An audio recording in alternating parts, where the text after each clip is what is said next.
جیسی کرنی ویسی بننی۔ جنید صفدر کی طلاق کے بعد مریم نواز کو اس محاورے کا مطلب بہت اچھی طرح سمجھ آ رہا ہے۔ جنید صفدر کی طلاق عوام کا مسئلہ نہیں ہے، اس لیے ہم اس ٹاپک پہ بات نہیں کرنا چاہتے۔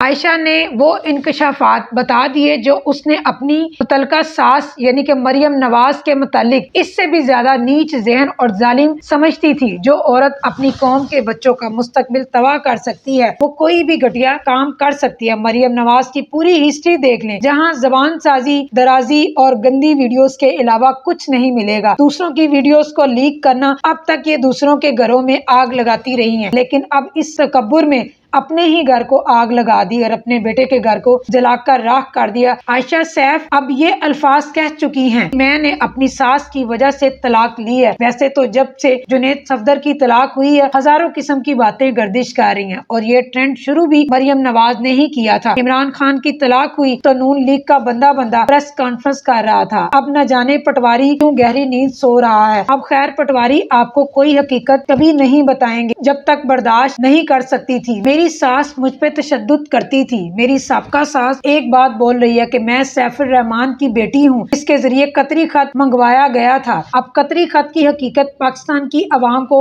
بہت اچھی طرح پتہ چل چکی ہے۔ آپ اس ویڈیو میں یوٹیوبرز ماریہ علی کی زبانی عائشہ سیف کے کیے گئے انکشافات سن سکتے ہیں، جس میں اس نے بتایا جنید صفدر جیسا بھی تھا میں اس کے ساتھ گزارا کر سکتی تھی۔ مریم نواز میری جو ساس تھی، یہ رائٹ کس نے دیا کہ مجھ پر تشدد کروایا جائے؟ اس میں تشدد کرنے کی وجہ ہوتی نہیں تھی، لیکن ان کی ساس کرواتی تھی جو کہ مریم نواز تھی۔ میں سیف الرحمان کی بیٹی ہوں، حقیقت آپ سب جانتے ہیں کہ کیا ہے، اور اب وہ کھل کر سامنے آ چکی ہے۔ ماریہ کے مطابق یہ طلاق بہت پہلے ہو چکی تھی، لیکن سوشل میڈیا پر اب ظاہر ہوئی۔ اس کی کیا وجہ ہے؟ اس خبر کو اب میڈیا کے حوالے کیا گیا جب بگوڑا پاکستان آ رہا ہے۔ یہی مریم نواز تھی جو خان صاحب کے خلاف غلیظ پروپیگنڈے کرتی تھی اور اپنی زبان گندی کر کے اس پہ مختلف الزامات گندے لگاتی تھی، اور آج خود منہ چھپاتی پھر رہی ہیں۔ عائشہ نے سابقہ شوہر پر الزام لگاتے ہوئے کہا وہ مرد ہی نہیں ہے جو جنس پرستی میں مبتلا ہو۔ عائشہ نے یہ بھی کہا کہ مریم نواز کسی کے ساتھ مخلص نہیں، اللہ کی لاٹھی بڑی بے آواز ہے۔ جس بات پر خان کا مذاق اڑایا، جو جھوٹا الزام لگایا، آج وہ سب حقیقت ان کے گلے پڑ گئی ہے۔